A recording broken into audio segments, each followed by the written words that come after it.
The CBS Radio Mystery Theater presents...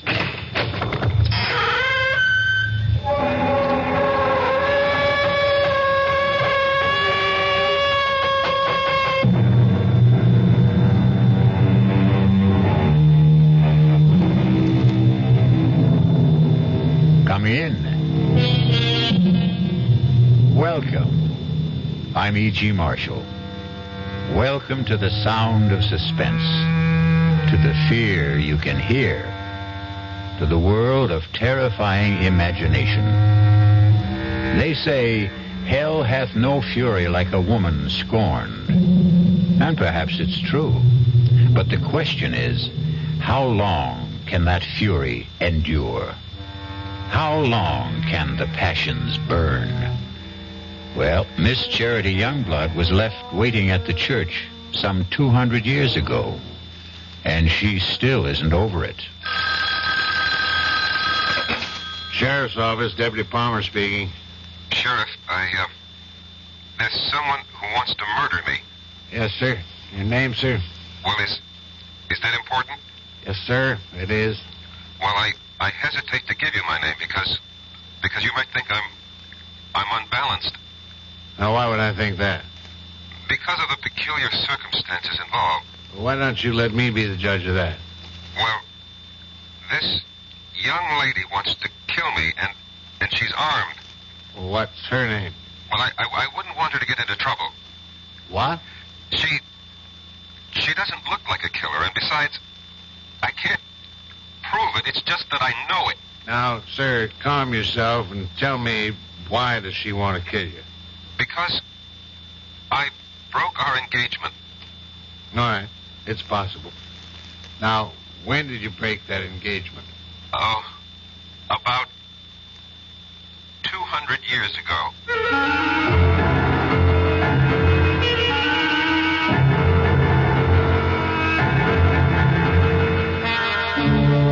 Our mystery drama, A Dream of Death, was written especially for the Mystery Theater by Sam Dan and stars Michael Tolan.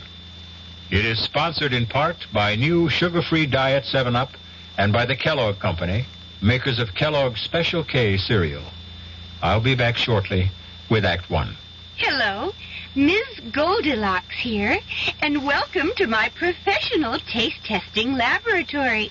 Oh, Papa Bear, could you bring that case of sugar-free Diet 7-Up over here? Another case? Miss Goldilocks, you're drinking this sugar-free Diet 7-Up like there's no tomorrow. You can't still be taste testing it. Oh, no, Papa Bear. Sugar-free Diet 7-Up has already earned my seal of approval. It's fresh, light, natural, delicious. I drink it because I love its taste. Now hurry up. Okay, here. This sugar-free Diet 7-Up really tastes delicious. Ladies, if you're tired of switching from one diet drink to another, take some advice from Ms. Goldilocks. Try sugar-free Diet 7-Up and you'll say, yes, this one's just right. I'll bear witness to that, Goldie.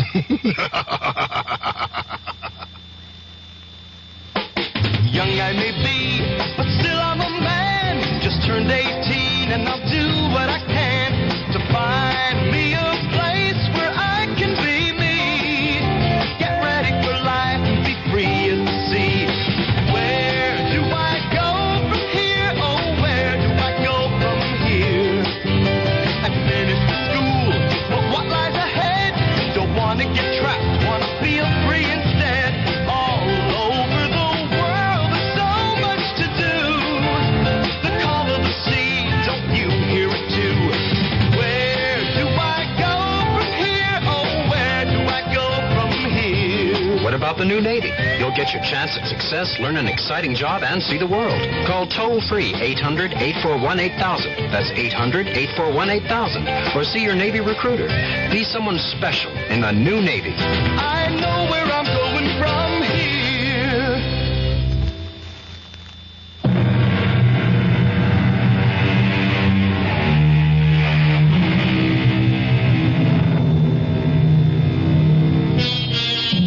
Sometimes a few notes of an incomplete melody may steal through your head. It isn't like any tune you know, and yet you've heard it before. For no reason, a name, a noise, an aroma may evoke a dim and distant memory. A memory of a place you cannot clearly remember, but it's a place you cannot completely forget. A great poet said, "Life is a dream, and even dreams are dreams." Perhaps. But sooner or later, there must be an awakening for every dream. And for Rexford Patterson, there was the rudest awakening of all. Hey, Patterson, wake up. Your lawyer's here. Huh? What? Your lawyer's here. Lawyer? Why? What do I want a lawyer for? Where am I? You're in a jailhouse. Jailhouse? How did I get... I demand to see a lawyer.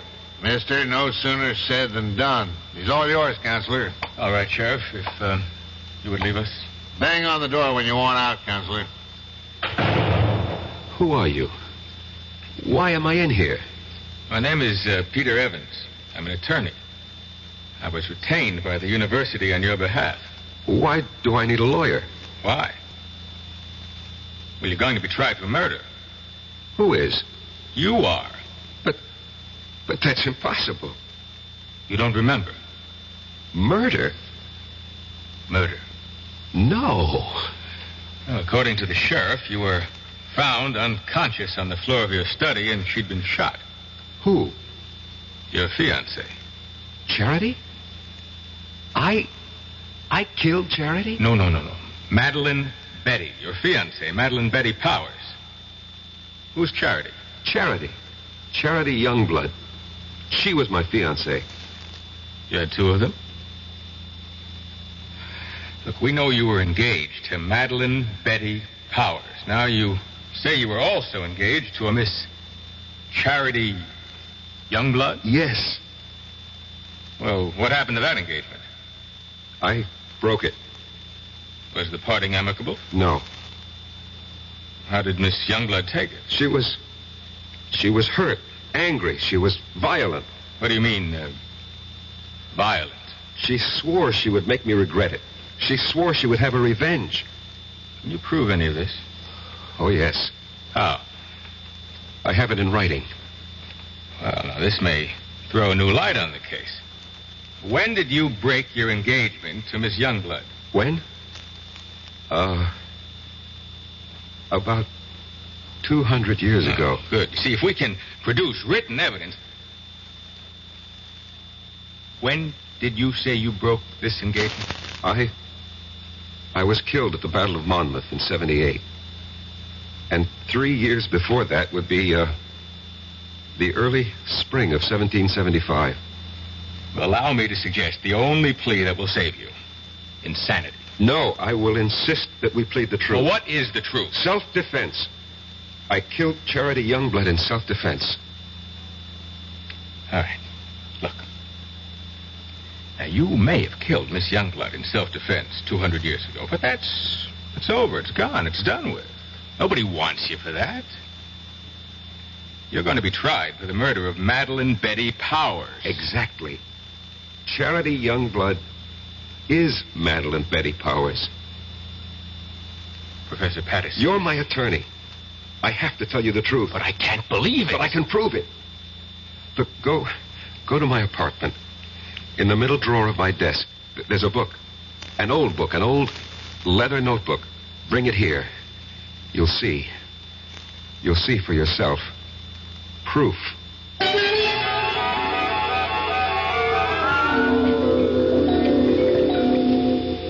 You read the book? Yes. It's a diary kept by a girl named Charity Youngblood, daughter of a Connecticut gunsmith during the Revolutionary War. She was jilted by a young officer named Eli Wallington. Naturally, she was quite upset about it. But where is the proof you promised me? I was that young officer. I was Eli Wallington. Look, Professor Patterson, if I'm to represent you, you'll simply have to tell me... The truth. I know the truth. But I tell you the truth, and you refuse to believe But me. it's impossible to believe you. Impossible. That's the key word. Well, today's commonplace was yesterday's impossibility. People said it was impossible to transplant a heart, impossible to walk on the moon. You're talking about reincarnation. Last summer, I stopped at an antique shop in central Connecticut.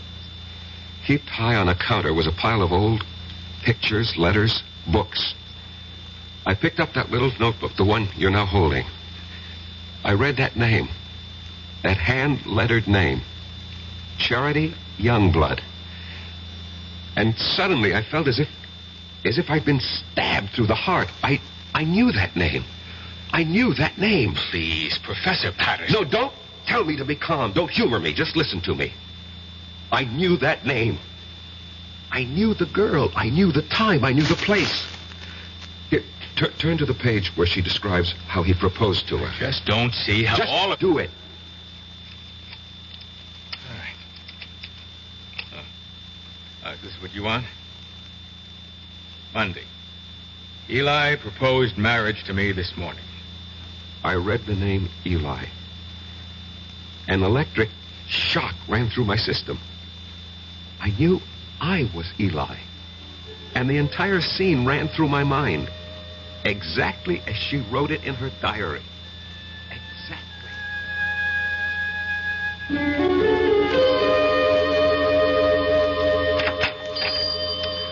Good morning, Charity. Oh, it's the high and mighty Lieutenant Eli Wallington. Come to see my father? Hmm? Well, that pistol of yours isn't ready. I've come to see you, Charity. I've been foolish. It doesn't interest me. Charity, I love you. Oh, yes, you love me. Believe me. Oh, I believe you. You love me here. You love me now. But tomorrow you'll be somewhere else. You'll see someone else. You'll love someone else. Men are fools. We don't realize at first how important it is to have a woman who really loves us. And you love me. Please go. Marry me, Charity. Eli? We'll have the banns on Sunday and marry the week after. Now, come, close the shop. We'll go riding this morning. But I promised Father... Let's be together this morning. Come with me. Oh, Eli, you're a scoundrel. Yes, Charity. But I'm your scoundrel. You must never forget that, Eli. Never forget that.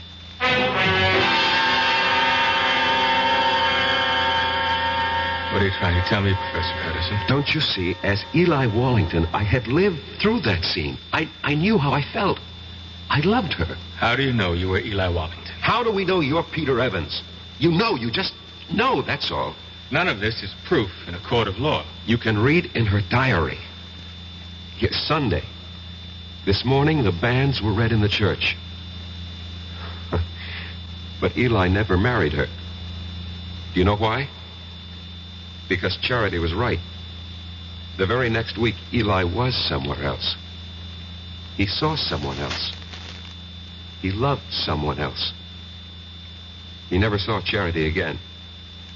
And 3 years later, he was dead at Monmouth. Turn to Charity's diary. See what she wrote when she heard the news of Eli's death. Here's the evidence you need to defend me in court. Read it. All right. Now, Friday.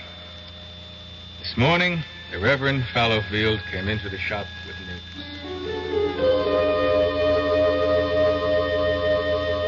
Charity, I am told that Eli Wallington has fallen at Monmouth. I thought you might wish to know. Thank you, Reverend. He died bravely for his country. And I hope you can find it in your heart to forgive him. I will not forgive him. Charity. On that Sunday, that awful Sunday, I swore I'd kill him. But the boy is already dead. He'll live again. I'll live again. I'll find him and kill him. Give up this frightful hatred before it destroys you. He won't escape. If only I could help you, Charity. No one can help me. And no one can help Eli. Somewhere, somehow, someday, I'll have my revenge.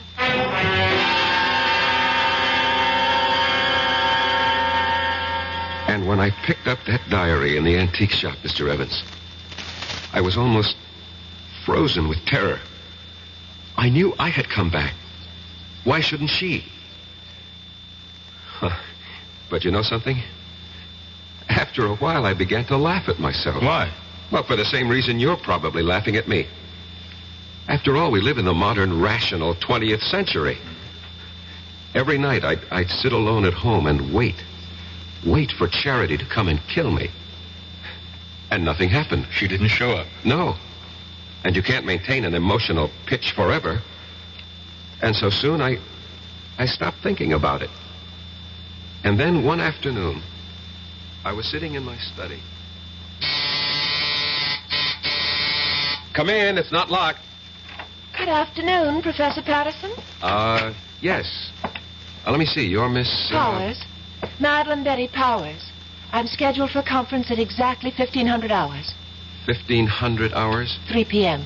We use this terminology at the engineering school. Oh, I see. You're an engineering major, Miss Powers? Have you any objections? Oh, no, certainly not. Professor, I require 3 credits in the humanities for my degree. I chose your American history course. I am flattered. It was the only one open. You shouldn't have said that. Oh, I have no interest in the dead past, only in the dynamic present. How can I survive your course? First, show up for class, occasionally. Second, don't snore too loudly at my lectures. Third, write me a term paper. On what subject? Oh, any subject related to the Revolutionary War. I know what I'll do. I'll write a novel. Miss Powers, what are you saying? Yes, a novel.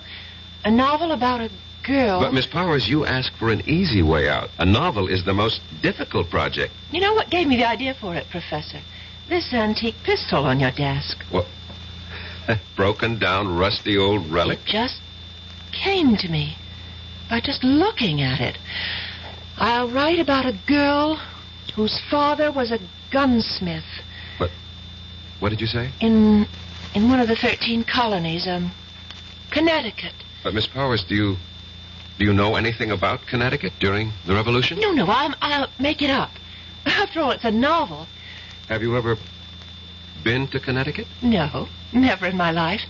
Now, the girl, the heroine of my novel, will be beautiful, sexy. I can see her. I can just see what she looks like.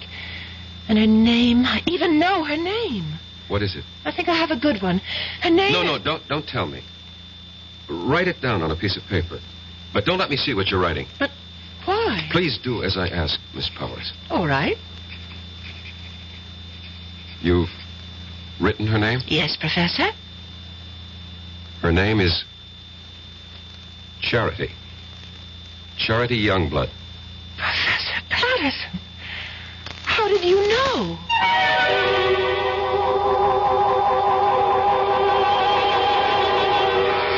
How does he know? Funny how these things work out, no? You can never tell who you'll come back as. Devil-may-care adventurer. Getting any money, but he's entitled. Well, what's wrong with writing a letter saying that under the law, this man is entitled to receive $220 a month for attending school on a full-time basis. Believe it or not, he can take that letter with the little job, take it to the real estate people, and because he has an additional income of $220, although he isn't receiving it, it makes his chances of getting that apartment much better. And this is what I mean about the little things. Going beyond the duty every once in a while. Just go a little bit out of your way to help someone. That's my philosophy. To me, these are little things, but big things to that person. A big thing to that person. At VA, we try a little harder to help.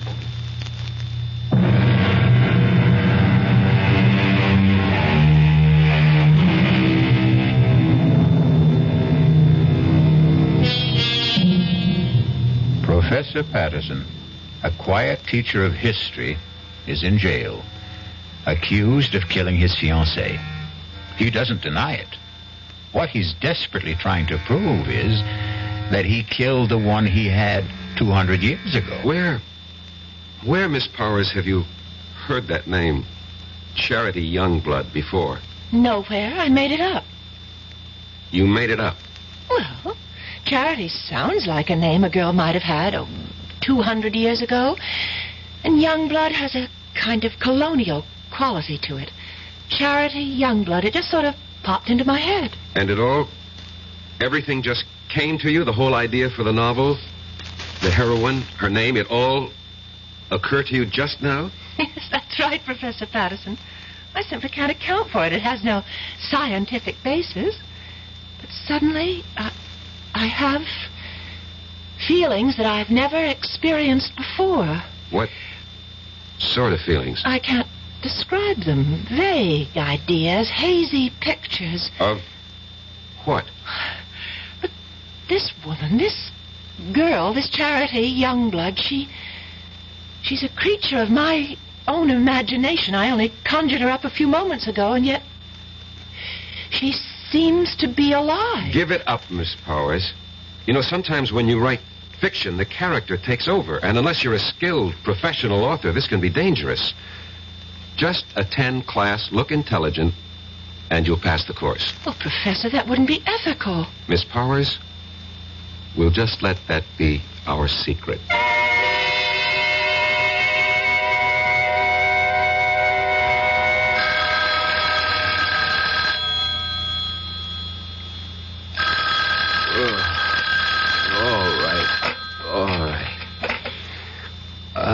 Hello. Professor Patterson, this is Miss Powers. What? Miss Powers? Madeline Betty Powers. Did I wake you? I'm sorry. I know it's midnight, but I must see you at once. Please. Well, It's important. Where? Well, I'm calling from the all-night cafeteria at the Student Union building. I'll be there. Oh, thank you, Professor.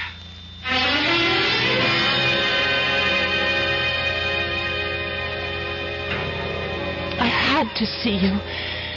And I didn't think it would be proper for me to go to your apartment at this hour. Well, what seems to be the problem, Miss Powers? The story. The story? The story of Charity Youngblood. Well, I thought we decided to drop it. But that's the problem. I can't seem to get it out of my mind. Well, I'm sure you... It's taken over. I can't think of anything else. Well, I'm obsessed by it. This girl, Charity Youngblood. I know her so well, I sometimes think... No, you'll laugh. No, tell me. I sometimes think she's me. Well, of course she's you. What are you saying? Well, when you write fiction, every character has to be yourself in one form or another. No, it's more than that.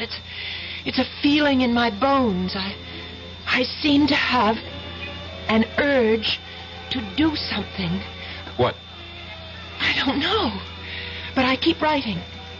Now, I've written 20 pages so far, and most of the time it doesn't even seem that I'm the one who's doing the writing. I get the feeling that I'm just holding the pen, and my hand is being guided. I'd like you to read what I've written so far. Please. Miss Powers, you've been working too hard. No, I just feel that something is happening to me. I seem to feel I have some sort of mission. What kind of mission? Well, I don't know. But every day I feel it's becoming clearer. But I still have no idea of what it is.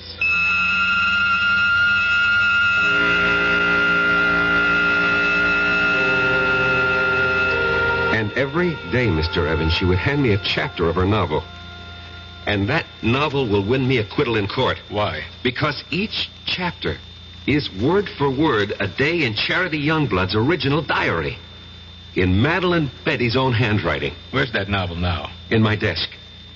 I did everything I could to get her to stop writing, hoping that somehow I could get her mind off it. But of course that was useless. After all, if she really was Charity Youngblood, and there was no doubt in my mind about it, nothing would stop her from finding it out. And every day she was getting closer. Not just to Charity, but to me. Professor, I decided to give Charity a love interest. We're about to have the war, and I've created a young cavalry officer of the Connecticut Brigade. I have a name for him, Eli Wallington. Eli Wallington? Yes. Miss Powers, you've already written more than enough to earn a good grade. It's already longer than the average term paper. Oh, but I have to finish. Why? This whole thing started as a term project, Yes, it and may as far... have started that way, but now it's something that belongs to me, and I can't help it. I have to keep writing until something happens. What? What is supposed to happen? I don't know. But I'm afraid. I'm very much afraid.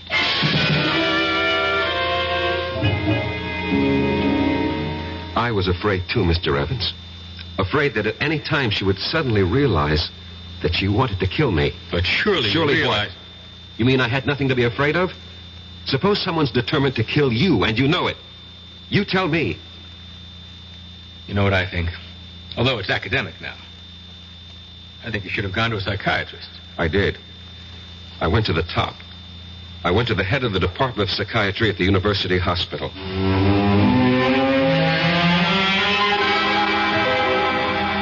All right.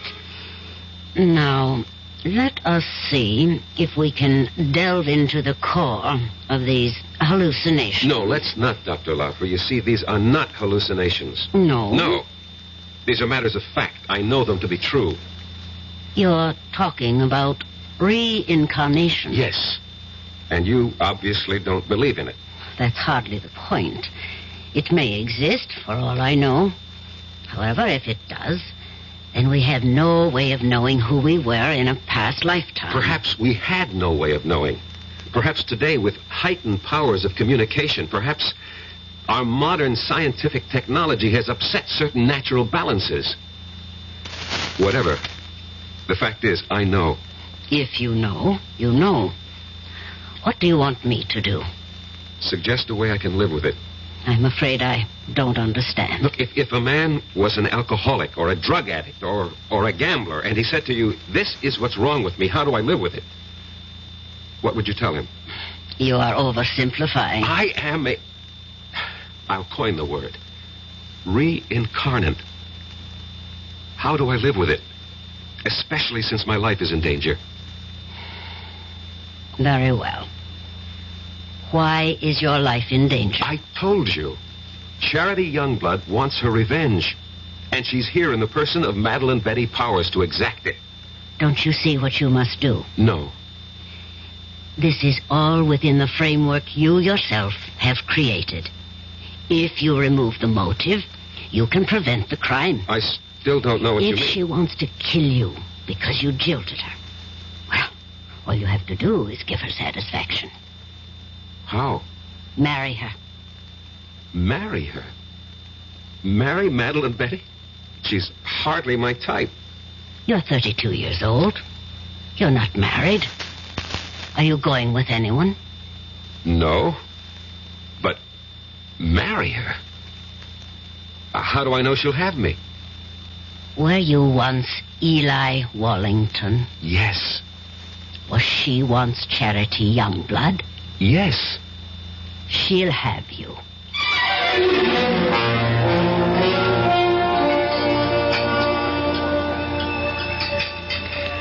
Oh, Professor Patterson, you really didn't have to take me to dinner. Well, our conference ran late. We have to eat. Well, I mean, to a place like this. Well, this is a very nice place.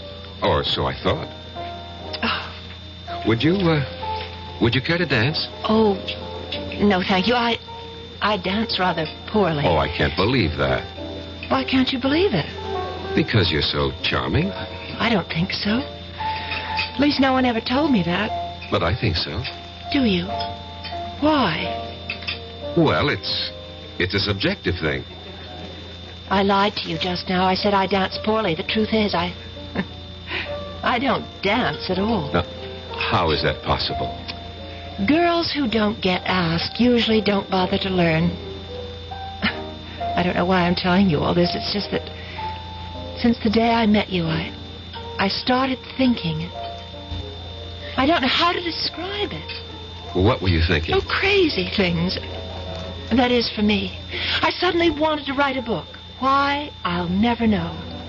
And I began thinking of a girl who lived hundreds of years ago in a place I've never heard of. I can't understand it. Madeline, Betty, maybe I can help you. Would you, Professor Patterson? Rex. Go on, say it. Call me Rex. Rex. I've also felt something since the time you walked into my study for conference. And I've been trying to analyze it. And I finally discovered what it is. It's love. Professor Patterson. Rex.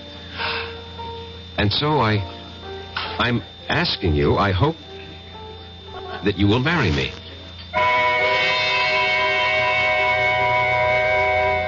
If you're going along with what Rex believes, they're playing the scene again. Rex and Madeline Betty have now reached the point where Eli proposed to Charity. Charity said yes, but will Madeline Betty? Yes or no will be the first word you will hear when we return shortly with Act 3. And now, another story of the ball and chain, as Kellogg's Special K presents The Library. Welcome to the public library. May I help you, sir? Yes, I'd like to check out... I'd like to check out Famous Laundromats of the World by Audrey Schnorbart. Sir, excuse me, but isn't that ball and chain you're wearing just like the ones they use in the Kellogg's Special K commercial? This ball and chain? Yes, that one. How are you going to get rid of it? Well, you know, lots of good exercises, and by eating smart at every meal, starting with the Special K breakfast. Don't you have to watch your calories? Yes, and the Special K breakfast is less than 240 calories. Less than 240 calories? Right. A 1-ounce bowl of high-protein Special K, 4 ounces of skim milk, tomato juice, and coffee. It's really tasty, and it's going to help me get rid of this ball and chain. I'd say it's long overdue, get it? Your happy ending could begin with the Special K breakfast from Kellogg's. Who knows how to help you solve your shopping problems? Your Better Business Bureau knows. Listen, Lou, this fellow is at the door about the home repair, you know, and he wants me to sign the contract now. What'll I do? You don't have to sign that contract now, madam.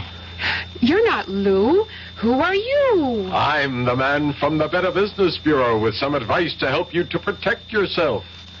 Read all the documents before you sign and take your time. He'll come back tomorrow. And incidentally, keep a copy of any form you do sign. And be sure you understand what you're signing. Oh, thank you for telling me. No need to thank me, madam. That's what Better Business Bureaus are for, to help protect consumers like you.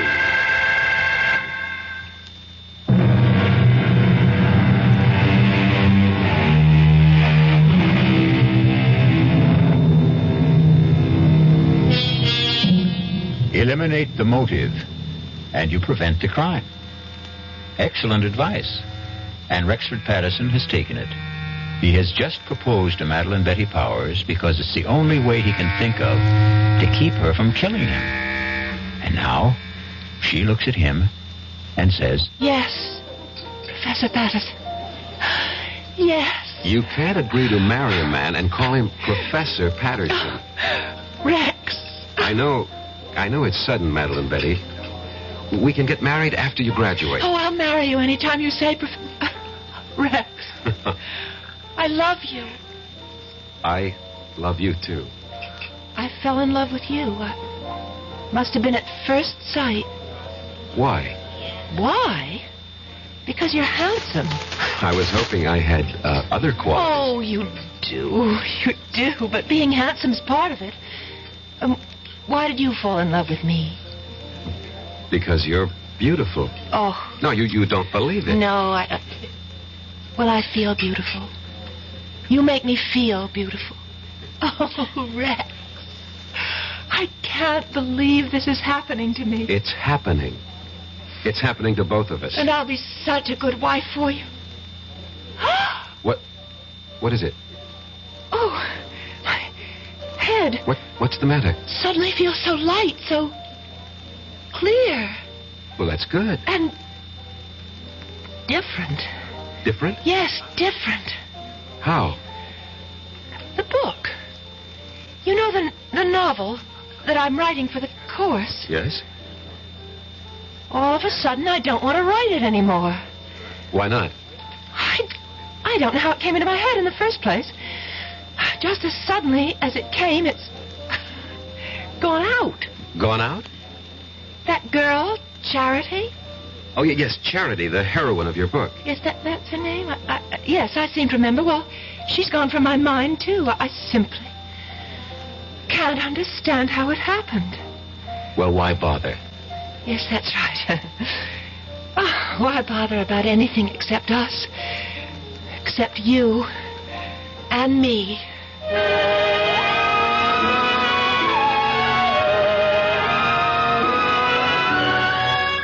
So you proposed to a professor and you were accepted.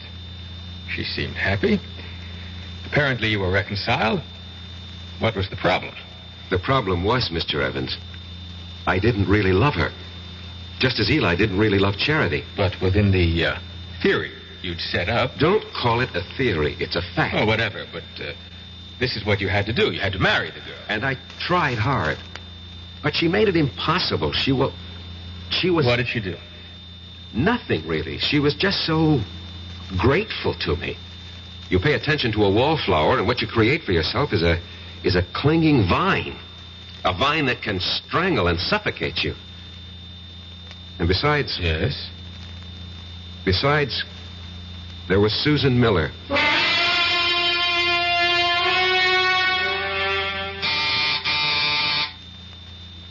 Come in, Madeline Betty.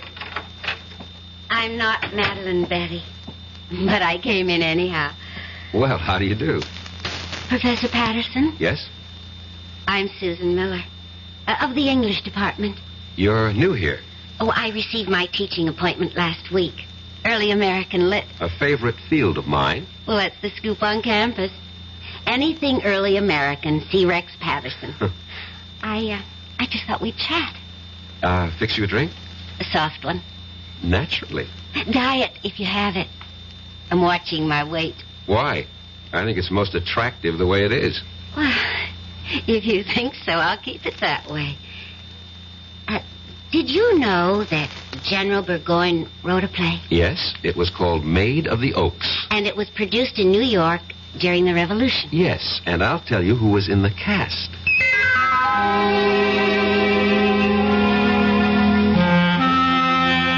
And that's how it all started, Mr. Evans.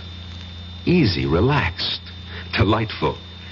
There is such a thing as love at first sight. And it was there for both of us. But Madeline Betty... Madeline Betty. Well, I knew I had to do something about her. Yeah, exactly. So you killed her. No. No, that's not the reason. You wanted to marry Susan Miller. It never reached that point. I mean, we didn't get that far. But the prosecution will know about Susan Miller. No. They don't have to. No one really knew. No one? No one. Except Susan, myself, and Madeline Betty.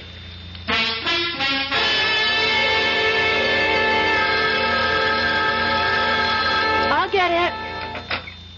Hello? Hello? Is Rex, Professor Patterson there? Oh, who's calling? This is Susan.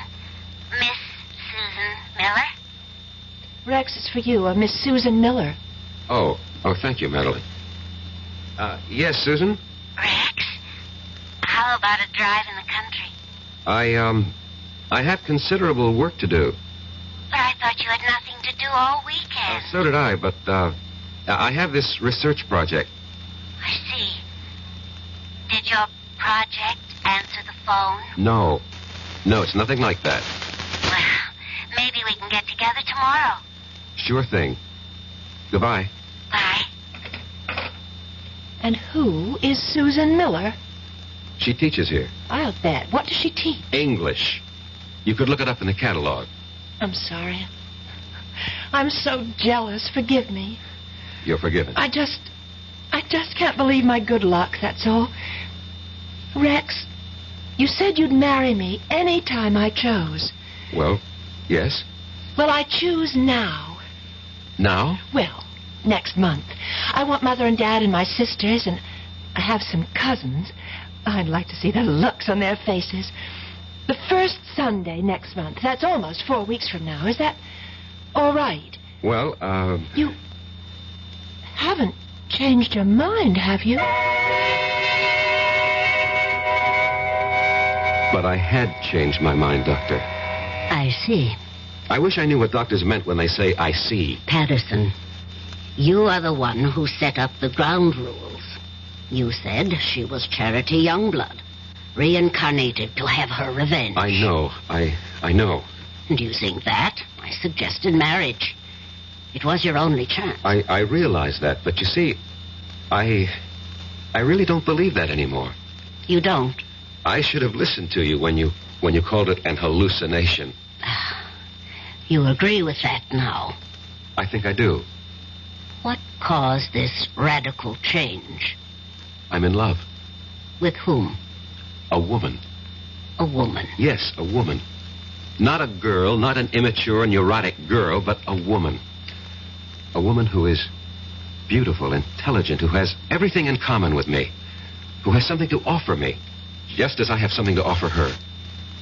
And what of Madeline Betty or Charity Youngblood? Charity Youngblood was an adolescent delusion. You're hardly an adolescent. In many respects, I was.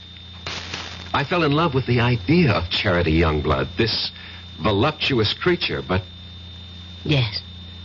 You grow up when you meet a real woman. As I said before, you're hardly a boy. It takes some of us longer than others. And Madeline Betty? What of her? She'll have to grow up, too. Somehow, all this, it doesn't seem fair to her. Life itself is unfair, Doctor. You make everything seem very neat. Somehow, I don't think you'll be able to unwrap the package as easily as you think.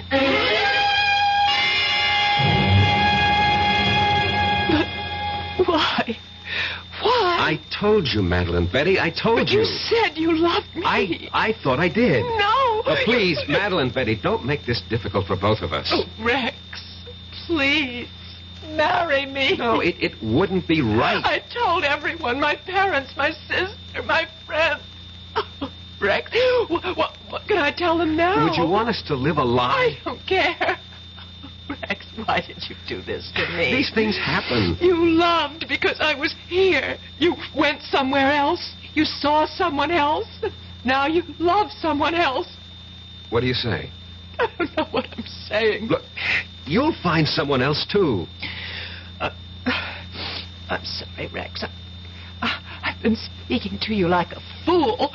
You want to break our engagement? Only because it would be best for both of us. For whatever reason. I won't stand in your way. Excuse me. Hello? Rex? Could you... She doesn't have to call back. I'm leaving. But before I go, Rex, I'd like to have a memento of us. I'll leave you what I wrote about Charity Youngblood, and, could I have... Anything, Madeline Betty. That... Anything. Pistol, that old broken antique pistol? Well, certainly, of course. Well, goodbye, Eli. What did you say? Nothing. What did you call me? I called you by your name. Goodbye.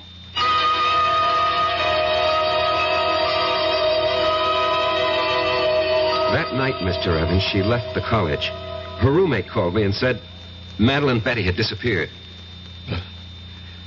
Didn't you feel that perhaps you should investigate? No. Well, to tell you the truth, I felt relieved. I thought she was embarrassed and had decided to go somewhere, and I forgot all about her. You forgot? How could you forget? Maybe I wanted to forget. Anyway, about a week later, I came home. It was late at night.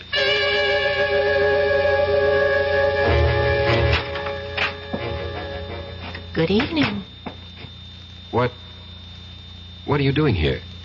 I have a key, remember? Look, what can I do for you? Nothing. Ask me what I can do for you. Well, what? I can kill you. What do you say? Yes. I can kill you very easily. And I'm going to. Madeline Betty, Who are you talking to? My name is Charity. Charity? Yes, Eli. Charity.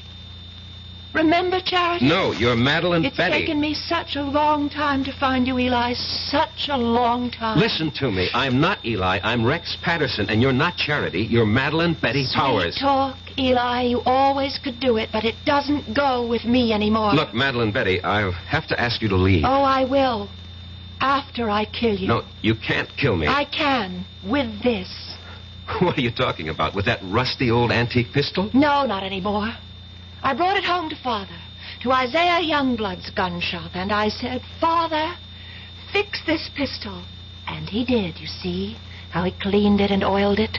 See how it shines now. Madeline Don't Betty. move any closer, not one step closer. See how it sparkles. He gave it a new frammer and a fresh flint, fitted a new flash pan, and then primed it. Poured in the powder, rammed home the ball, and now it's ready to fire. Charity, no. No. Get away from me. Take your hands off. No. Get away from Drop me. it. Let go of me, Eli. Charity, Eli. drop it.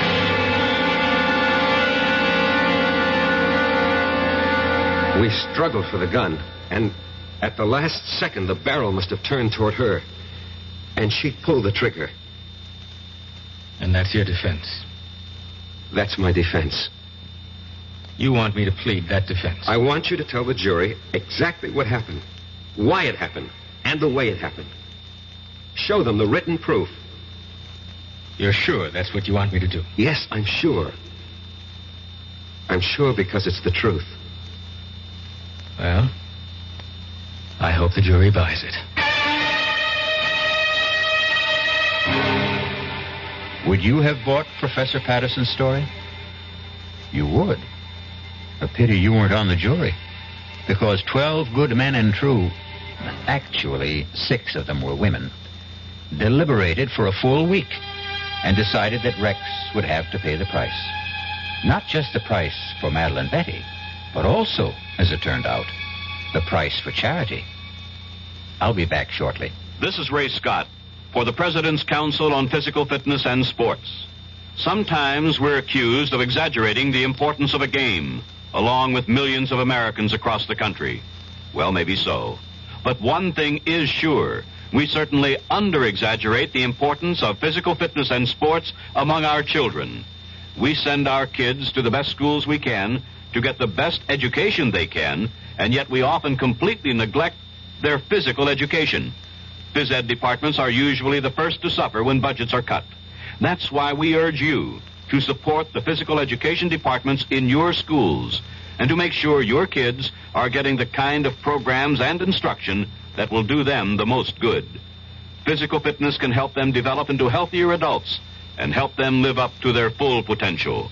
For more information, write the President's Council on Physical Fitness and Sports, Washington, D.C., 20201.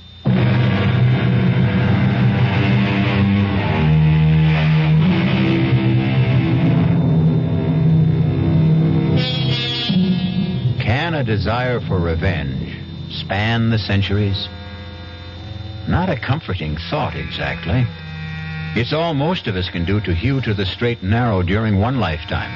If we're going to have to pay for the sins of other incarnations and existences, well, who has the price? But there is no price for our next meeting, when we shall enjoy another suspenseful experience. Our cast included Michael Tolan, Marion Seldes, E.V. Juster, Ira Lewis, and Robert Dryden. The entire production was under the direction of Hyman Brown. And now, a preview of our next tale. The answer's still the same. No dog, no baby. Just be happy with these dumb plants. They're bad enough. Taking out the whole bloody windows. I hate you. Yeah, look, I'll let you keep them. I hate you. I wish you were dead. What did you say? I said I hate you. I wish you were dead. Did you really Hey, what? What's this? The bloody plants are on my neck. Hey, Barbara, they're all around me. They're choking me. I can't get them off. Hey, Barbara, they're too strong. Barbara, don't stand there. Get them off. No. Get the scissors. Barbara, the scissors. I hate you. I hate you. I want you dead. Radio Mystery Theater was sponsored in part by Anheuser-Busch Incorporated, brewers of Budweiser. This is E.G. Marshall inviting you to return to our Mystery Theater for another adventure in the macabre. Until next time, pleasant dreams.